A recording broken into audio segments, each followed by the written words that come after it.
Recording by Mike Amato. The Snowball Effect by Katherine MacLean. Alright, I said, what is sociology good for? Wilton Caswell, Ph.D., was head of my sociology department, and right then he was mad enough to chew nails. On the office wall behind him were 3 or 4 framed documents in Latin that were supposed to be signs of great learning, but I didn't care at that moment if he papered the walls with his degrees. I had been appointed dean and president to see to it that the university made money. I had a job to do, and I meant to do it. He bit off each word with great restraint. Sociology is the study of social institutions, Mr. Holloway. I tried to make him understand my position. Look, it's the big money men who are supposed to be contributing to the support of this college. To them, sociology sounds like socialism. Nothing can sound worse than that. And an institution is where they put Aunt Maggie when she began collecting Wheaties in a stamp album. We can't appeal to them that way. Come on now. I smiled condescendingly, knowing it would irritate him. What are you doing that's worth anything? He glared at me, his white hair bristling and his nostrils dilated like a warhorse about to whinny. I could say one thing for him. These scientists and professors always keep themselves well under control. He had a book in his hand, and I was expecting him to throw it, but he spoke instead. This department's analysis of institutional accretion, by the use of open system mathematics, has been recognized as an outstanding and valuable contribution to— The words were impressive, whatever they meant, but this still didn't sound like anything that would pull in money. I interrupted. Valuable in what way? He sat down at the edge of his desk thoughtfully, apparently recovering from the shock of being asked to produce something solid for his position, and ran his eyes over the titles of the books that lined his office walls. Well, sociology has been valuable to business in initiating worker efficiency and group motivation studies, which they now use in management decisions. And, of course, since the Depression, Washington has been using sociological studies of employment, labor, and standards of living as a basis for its general policies of— I stopped him with both raised hands. Please, Mr. Caswell, that would hardly be a recommendation. Washington, the New Deal, and the present administration are somewhat touchy subjects to the men I have to deal with. They consider its value debatable, if you know what I mean. If they got the idea that sociology professors are giving advice and guidance— No, we have to stick to brass tacks and leave Washington out of this. What specifically has the work of this specific department done that would make it as worthy to receive money as, say, a heart disease research fund? He began to tap the corner of his book absently on the desk, watching me. Fundamental research doesn't show immediate results, Mr. Holloway, but its value is recognized. I smiled and took out my pipe. All right, tell me about it. Maybe I'll recognize its value. Professor Caswell smiled back tightly. He knew his department was at stake. The other departments were popular with donors and pulled in gift money by scholarships and fellowships, and supported their professors and graduate students by research contracts with the government and industry.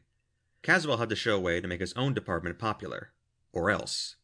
I couldn't fire him directly, of course, but there are ways of doing it indirectly. He laid down his book and ran a hand over his ruffled hair. Institutions, organizations, that is. His voice became more resonant. Like most professors, when he had to explain something, he instinctively slipped into his platform lecture mannerisms and began to deliver an essay. Have certain tendencies built into the way they happen to have been organized, which cause them to expand or contract without references to the needs they were founded to serve. He was becoming flushed with the pleasure of explaining his subject.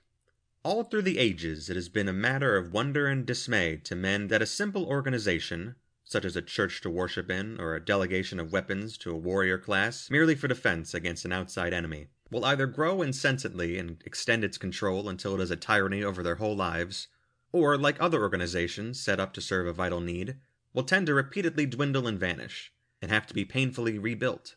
The reasons can be traced to little quirks in the way they were organized, a matter of positive and negative power feedbacks.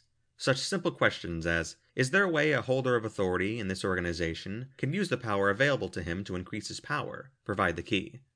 But it still could not be handled until the complex questions of interacting motives and long-range accumulations of minor effects could somehow be simplified and formulated. In working on the problem, I found the mathematics of open system, as introduced to biology by Ludwig van Bertalanffy and George Kreiser, could be used as a base that would enable me to develop a specifically social mathematics, expressing the human factors of intermeshing authority and motives in simple formulas. By these formulations, it is possible to determine automatically the amount of growth and period of life of any organization. The UN, to choose an unfortunate example, is a shrinker-type organization. Its monetary support is not in the hands of those who personally benefit by its governmental activities, but instead in the hands of those who would personally lose by any extension or encroachment of its authority on their own. Yet by the use of formula analysis... That's theory, I said. How about proof? My equations are already being used in the study of limited-sized federal corporations. Washington... I held up my palm again. Please, not that nasty word again. I mean, where else has it been put into operation? Just a simple demonstration, something to show that it works, that's all. He looked away from me thoughtfully, picked up the book, and began to tap it on the desk again. It had some unreadable title and his name on it in gold letters. I had the distinct impression again that he was repressing an urge to hit me with it. He spoke quietly. All right, I'll give you a demonstration. Are you willing to wait 6 months? Certainly, if you can show me something at the end of that time. Reminded of time, I glanced at my watch and stood up. Could we discuss this over lunch? He asked. I wouldn't mind hearing more, but I'm having lunch with some executors of a millionaire's will. They have to be convinced that by furtherance of research into human ills, he meant that the money should go to research fellowships for postgraduate biologists at the university, rather than to a medical foundation. I see you have your problems too, Caswell said, conceding me nothing. He extended his hand with a chilly smile. Well, good afternoon, Mr. Holloway. I'm glad we had this talk. I shook hands and left him standing there, sure of his place in the progress of science and the respect of his colleagues, yet seething inside, because I, the president and dean, had boorishly demanded that he produce something tangible. I frankly didn't give a hoot if he blew his lid. My job isn't easy. For a crumb of favorable publicity and respect in the newspapers and an annual ceremony in a silly costume, I spend the rest of the year going hat in hand, asking politely for money at everyone's door like a well-dressed panhandler, and trying to manage the university on the dribble I get. As far as I was concerned, a department had to support itself or be cut down to what student tuition pays for, which is a handful of overcrowded courses taught by an assistant lecturer. Caswell had to make it work or get out. But the more I thought of it, the more I wanted to hear of what he was going to do for a demonstration. At lunch, 3 days later, while we were waiting for our order, he opened a small notebook. Ever hear of feedback effects? Not enough to have it clear. You know the snowball effect, though. Sure, start a snowball rolling downhill and it grows. Well, now. He wrote a short line of symbols on a blank page, and turned the notebook around for me to inspect it. Here's the formula for the snowball effect. It's the basic general growth formula, covers everything. It was a row of little symbols arranged like an algebra equation. One was the concentric spiral going up, like a cross-section of a snowball rolling in snow. That was the growth sign. I hadn't expected to understand the equation, but it was almost as clear as a sentence. I was impressed and slightly intimidated by it. He had already explained enough so that I knew that, if he was right, here was the growth of the Catholic Church and the Roman Empire, the conquests of Alexander, and the spread of the smoking habit, and the change in rigidity of the unwritten law of styles. Is it really as simple as that? I asked. You notice, he said, that when it becomes too heavy for the cohesion strength of snow, it breaks apart. Now, in human terms... The chops and mashed potatoes and peas arrived. Go on, I urged. He was deep in the symbology of human motives, and the equations of human behavior in groups. After running through a few different types of grower and shrinker type organizations, we came back to the snowball, and decided to run the test by making something grow. You add the motives, he said, and the equation will translate them into organization. How about a good selfish reason for the ins to drag others into the group? Some sort of bounty on new members, a cut of their membership fee, I suggested uncertainly, feeling slightly foolish. And maybe a reason why the members would lose if any of them resigned, or some indirect way they could use to force each other to stay in. The first is the chain letter principle, he nodded. I've got that. The other... He put the symbols through some mathematical manipulation so that a special grouping appeared in the middle of the equation. That's it. Since I seemed to have the right idea, I suggested some more, and he added some, and juggled them around in different patterns. We threw out a few that would have made the organization too complicated, and finally worked out an idyllically simple and deadly little organization setup where joining had all the temptation of buying a sweepstakes ticket, going in deeper was as easy as hanging around a racetrack, and getting out was like trying to pull free from a Malayan thumb trap. We put our heads closer together and talked lower, picking the best place for the demonstration. Abington? How about Waukesha? I have some students' sociological surveys of it already. We can pick a suitable group from that. This demonstration has got to be convincing. We'd better pick a little group that no one in his right mind would expect to grow. There should be a suitable club. Picture Professor Caswell, head of the Department of Sociology, and with him the president of the university, leaning across a table toward each other, sipping coffee and talking in conspiratorial tones over something they were writing in a notebook. That was us. "Ladies," said the skinny female chairman of the Wattoshaw Sewing Circle, "today we have guests." She signaled for us to rise, and we stood up, bowing to a polite applause and smiles. Professor Caswell and Professor Smith, my alias. They are making a survey of the methods and duties of the clubs of Wattoshaw. We sat down to another ripple of applause and slightly wider smiles, and then the meeting of the Wattoshaw Sewing Circle began. In 5 minutes, I began to feel sleepy. There were only about 30 people there, and it was a small room, not the halls of Congress, but they discussed their business of collecting and repairing second-hand clothing for charity with the same endless, boring, parliamentary formality. I pointed out to Caswell the member I thought would be the natural leader, a tall, well-built woman in a green suit, with conscious gestures and a resonant, penetrating voice, and then went into a half-doze while Caswell stayed awake beside me and wrote in his notebook. After a while, the resonant voice roused me to attention for a moment. It was the tall woman holding the floor over some collective dereliction of the club.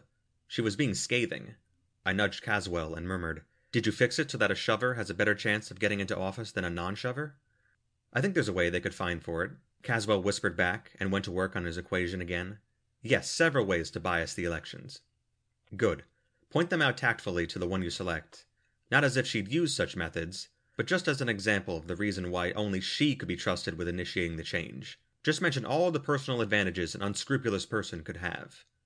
He nodded, keeping a straight and sober face as if we were exchanging admiring remarks about the techniques of clothing repairing, instead of conspiring. After the meeting, Caswell drew the tall woman in the green suit aside and spoke to her confidently, showing her the diagram of organization we had drawn up. I saw the response glitter in the woman's eyes, and knew she was hooked. We left the diagram of organization and our typed copy of the new bylaws with her, and went off soberly, as befitted 2 social science experimenters. We didn't start laughing until our car passed the town limits, and began the climb to University Heights. If Caswell's equations meant anything at all, we had given that sewing circle more growth drives than the Roman Empire. 4 months later, I had time out from a very busy schedule to wonder how the test was coming along. Passing Caswell's office, I put my head in. He looked up from a student research paper he was correcting. "Caswell, about that sewing club business. I'm beginning to feel the suspense. Could I get an advance report on how it's coming? I'm not following it. We're supposed to let it run the full 6 months. But I'm curious. Could I get in touch with that woman? What's her name?" "Searles. Mrs. George Searles. Would that change the results?" "Not in the slightest. If you want to graph the membership rise, it should be going up in a log curve, probably doubling every so often." I grinned. "If it's not rising, you're fired." He grinned back. "If it's not rising, you won't have to fire me. I'll burn my books and shoot myself."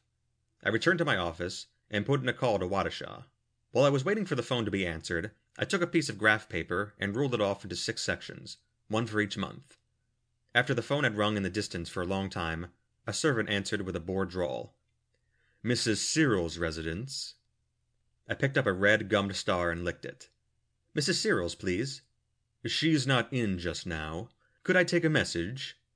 I placed the star at the 30 line in the beginning of the first section. 30 members they'd started with. "No thanks. Could you tell me when she'll be back?" "Not until dinner. She's at the meeting." "The sewing club?" I asked. "No, sir, not that thing. There isn't any sewing club anymore. Not for a long time. She's at the civic welfare meeting." Somehow I hadn't expected anything like that. "Thank you," I said and hung up, and after a moment noticed I was holding a box of red gummed stars in my hand. I closed it and put it down on top of the graph of membership in the sewing circle. No more members. Poor Caswell. The bet between us was ironclad. He wouldn't let me back down on it even if I wanted to. He'd probably quit before I put through the first slow move to fire him. His professional pride would be shattered, sunk without a trace. I remembered what he said about shooting himself. It had seemed funny to both of us at the time, but what a mess that would make for the university. I had to talk to Mrs. Searles. Perhaps there was some outside reason why the club had disbanded. Perhaps it had not just died. I called back. "This is Professor Smith," I said, giving the alias I'd used before. "I called a few minutes ago. When did you say Mrs. Searles would return? About 6:30 or 7 o'clock. 5 hours to wait. And what if Caswell asked me what I had found out in the meantime? I didn't want to tell him anything until I had talked it over with that woman Searles first. Where is this civic welfare meeting? She told me. 5 minutes later I was in my car, heading to Waukesha, driving considerably faster than my usual speed, and keeping a careful watch for highway patrol cars as the speedometer climbed. The town meeting hall and theater was a big place, probably with lots of small rooms for different clubs. I went in through the center door and found myself in the huge central hall, where some sort of rally was being held.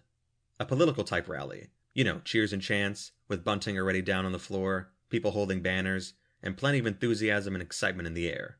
Someone was making a speech up on the platform. Most of the people there were women. I wondered how the Civic Welfare League could dare hold its meeting at the same time as a political rally that could pull its members away. The group with Mrs. Searles was probably holding a shrunken and almost memberless meeting somewhere in an upper room. There probably was a side door that would lead upstairs. While I glanced around, a pretty girl usher put a printed bulletin in my hand, whispering, "Here's one of the new copies." As I attempted to hand it back, she retreated. "Oh, you can keep it. It's the new one. Everyone's supposed to have it. We've just printed up 6,000 copies to make sure there'll be enough to last." The tall woman on the platform had been making a driving, forceful speech about some plans for rebuilding Waukesha's slum section. It began to penetrate my mind dimly as I glanced down at the bulletin in my hands. Civic Welfare League of Waukesha, the United Organization of Church and Secular Charities. That's what it said. Below began the rules of membership. I looked up. The speaker, with a clear, determined voice and conscious, forceful gestures, had entered the home stretch of her speech, an appeal to the civic pride of all citizens of Waukesha. With a bright and glorious future, potentially without poor and without uncared for ill, potentially with no ugliness, no vistas which are not beautiful, the best people in the best planned town in the country, the jewel of the United States. She paused and then leaned forward intensely, striking her clenched hand on the speaker's stand with each word for emphasis. "All we need is more members. Now get out there and recruit." I finally recognized Mrs. Searles, as an answering sudden blast of sound half deafened me. The crowd was chanting on the top of their lungs, "Recruit! Recruit!" Mrs. Searles stood still at the speaker's table, and behind her, seated in a row of chairs, was a group that was probably the board of directors. It was mostly women, and the women began to look vaguely familiar, as if they could be members of the sewing circle. I put my lips close to the ear of the pretty usher while I turned over the stiff printed bulletin on a hunch. "How long has the League been organized?" On the back of the bulletin was a constitution. She was cheering with the crowd, her eyes sparkling. "I don't know," she answered between cheers. "I only joined 2 days ago. Isn't it wonderful?" I went into the quiet outer air and got into my car, with my skin prickling. Even as I drove away, I could hear them. They were singing some kind of organization song, with the tune of Marching Through Georgia. Even at the single glance I had given it, the Constitution looked exactly like the one we had given to the Waukesha Sewing Circle. All I told Caswell when I got back was that the Sewing Circle had changed its name, and the membership seemed to be rising. Next day, after calling Mrs. Searles, I placed some red stars on my graph for the first 3 months. They made a nice curve, rising more steeply as it reached the 4th month. They picked up the first increase in membership simply by amalgamating with all the other types of charity events in Waukesha, changing the club name with each fusion, but keeping the same constitution. The constitution with a bright promise of advantages, as long as there were always new members being brought in. By the 5th month, the League had added a mutual babysitting service, and had induced the local school board to add a nursery school to the town service, so as to free more women for League activity. But charity must have completely organized by then, and expansion had to be in other directions. Some real estate agents evidently had been drawn into the whirlpool early, along with their ideas. The slum improvement plans began to blossom, and take on a tinge of real estate planning later in the month. The first day of the 6th month, a big 2-page spread appeared in the local paper of a mass meeting which had approved a full-fledged scheme for slum clearance of Waukesha's Shacktown section, plus plans for rehousing, civic building, and rezoning, and good prospects for attracting some new industries to the town, industries which had already been contacted and seemed interested by the privileges offered. And with all this, an arrangement for securing and distributing the club members alone most of the profit that would come to the town in the form of a rise in the price of building sites and a boom in the building industry. The profit distributing arrangement was the same one that had been built into the organization plan for the distribution of the small profits of membership fees and honorary promotions. It was becoming an openly profitable business. Membership was rising more rapidly now. By the second week of the 6th month, news appeared in the local paper that the club had filed an application to incorporate itself in the Waukesha Mutual Trade and Civic Development Corporation, and all the local real estate promoters had finished joining en masse. The mutual trade part sounded to me as if the Chamber of Commerce was on point of being pulled in with them, ideas, ambitions, and all. I chuckled while reading the next page of the paper, on which a local politician was reported of having addressed the club with a long flowery oration on their enterprise, charity, and civic spirit. He had been made an honorary member. If he allowed himself to be made a full member, with contractual obligations and its lures, if politicians went into this too. I laughed, filing the newspaper with the other documents on the Waukesha test. These proofs would fascinate any businessman with the sense to see where his bread was buttered. A businessman is constantly dealing with organizations, including his own, and finding them either inert, cantankerous, or both. Caswell's formula could be a handle to grasp them with. Gratitude alone would bring money into the university in carload lots. The end of the 6th month came. The test was over, and the end reports were spectacular. Caswell's formulas were proven to the hilt. After reading the last newspaper reports, I called him up. "Perfect, Wilt, perfect! I can use this Waukesha thing to get you so many fellowships and scholarships and grants for your department that you'll think it's snowing money." He answered somewhat disinterestedly. "I've been busy working with students on their research papers and marking tests, not following the Waukesha business at all, I'm afraid. You say the demonstration went well and you're satisfied?" He was definitely putting on a chill. We were friends now, but obviously he was still peeved whenever he was reminded that I had doubted his theory would work, and he was using its success to rub my nose in the realization that I'd been wrong. A man with a string of degrees after his name is just as human as anyone else. I had needled him pretty hard that first time. "I'm satisfied," I acknowledged. "I was wrong. The formulas work beautifully. Come over and see my file of documents on it if you want a boost for your ego. Now let's see the formula for stopping it." He sounded cheerful again. I didn't complicate that organization with negatives. I wanted it to grow. It falls apart naturally when it stops growing for more than 2 months. It's like the great stock boom before an economic crash. Everyone in it is prosperous as long as the prices just keep going up and new buyers come into the market. But they know what would happen if it stopped growing. You remember, we built in as one of the incentives that the members know they're going to lose if membership stops growing. Why, if I tried to stop it now, they'd cut my throat. I remember the drive and frenzy of the crowd in the one early meeting I'd seen. They probably would. "No," he continued, "we'll just let it play out to the end of its tether and die of old age." "When will that be?" "It can't grow past the female population of the town. There are only so many women in Waukesha, and some of them don't like sewing." The graph on the desk before me began to look sinister. Surely Caswell must have made some provision for... "You underestimate their ingenuity," I said into the phone. "Since they wanted to expand, they didn't stick to sewing. They went from general charity to social welfare schemes to something that's pretty close to an incorporated government. The name is now the Waukesha Mutual Trade and Civic Development Corporation, and they're filing an application to change it to Civic Property Pool and Social Dividend. Membership contractual, open to all. That social dividend sounds like a technocrat climbed on the bandwagon, eh?" While I spoke, I carefully added another red star to the curve above the 1,000-member level, checking with the newspaper that still laid open on my desk.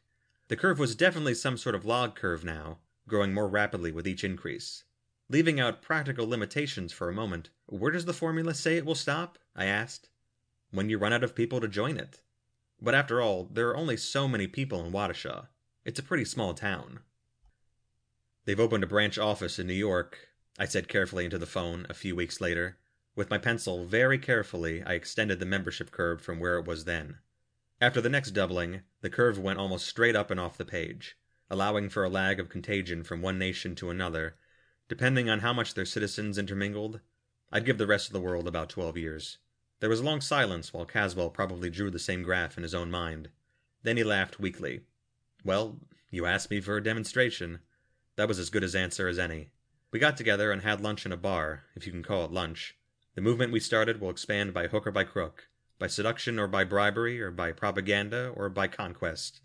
But it will expand, and maybe a total world government will be a fine thing, until it hits the end of its rope in 12 years or so. What happens then? I don't know. But I don't want anyone to pin that on me. From now on, if anyone asks me, I've never heard of Waukesha." The Snowball Effect by Katherine MacLean.